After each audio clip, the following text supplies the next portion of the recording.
হঠাৎ দেখা, রেলগাড়ির কামরায় হঠাৎ দেখা। ভাবিনি সম্ভব হবে কোনোদিন। আগে ওকে বারবার দেখেছি লাল রঙের শাড়িতে ডালিম ফুলের মতো রাঙা।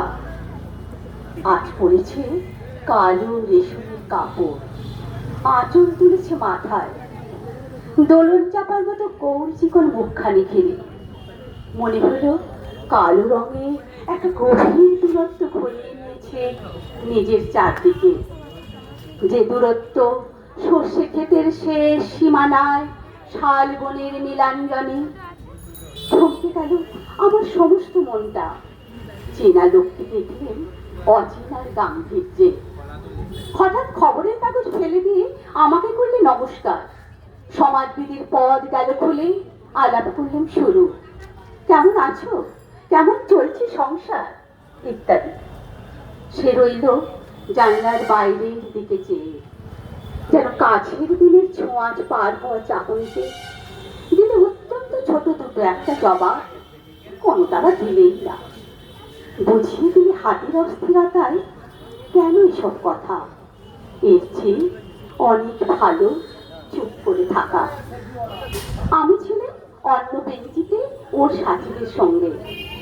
একসময় আঙুল নেড়ে জানালে কাছে আসতে মনে হলো কম সাহস না।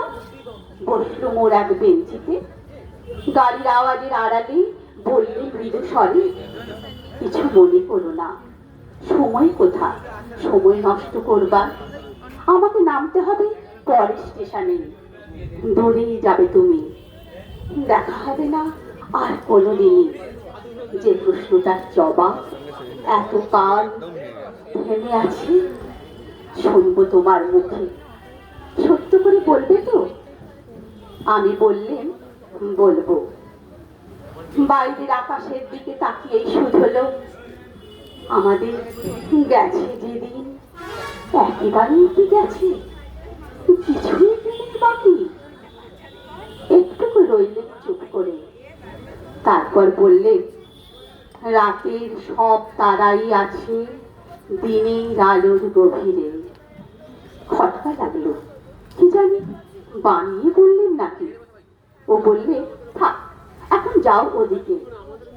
সবাই নেমে গেল পরের স্টেশনে, আমি চললেম একা। নমস্কার।